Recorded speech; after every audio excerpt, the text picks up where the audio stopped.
اسی طرح میرے ایک دوست تھے، ان کی لاہور سے کال آئی، انہوں نے بتایا جی کہ قرضوں میں ڈوبا ہوں شاہ صاحب، میرے لیے بھی کچھ دعا کریں۔ تو میں نے کہا کوئی پرابلم نہیں، آپ کو قرضے چاہیے نا کہ آپ کے قرضے اتر جائیں، جتنے بھی قرض آپ کے اوپر ہیں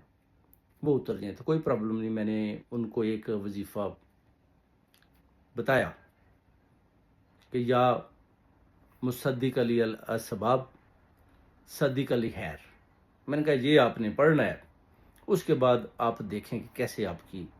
لائف چینج ہوتی ہے، کیسے آپ کے جو قرضے ہیں نا وہ کیسے اتر جاتے ہیں۔ تو انہوں نے وہ پڑھنا شروع کر دیا۔ میں نے کہا آپ نے یہ فجر کی نماز کے بعد آپ نے 313 دفعہ پڑھنا ہے، اور اس کے بعد آپ نے درود شریف وہ پڑھنا ہے، اور یہ جو اس کا ہدیہ ہے،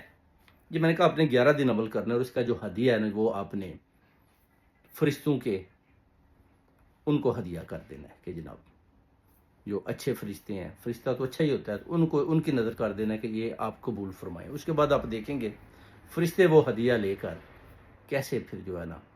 ساتوں آسمانوں کے اوپر سے ہوتے ہوئے نور کے پاس، یعنی اللہ تعالیٰ کی ذات کے پاس وہ ہدیہ بھی لے کر جاتے، اور اتنی جلدی آپ کی قبولیت ہوگی کہ انشاءاللہ آپ دیکھیں گے کہ آپ کے دن پھر جائیں گے۔ تو وہ کہتا ہے کہ جناب میں نے یہ عمل 1 ماہ میں کیا اور اللہ تعالیٰ کی ذات نے ریلیں پھیلیں کر دی۔ تو میں نے کہا اس میں میرا کوئی کمال نہیں ہے، میرا کام تھا آپ کو عمل بتا دینا، آپ کو وظیفہ بتا دینا، باقی آپ نے پڑھا، اللہ تعالیٰ کی ذات نے برکتیں ڈالی، اور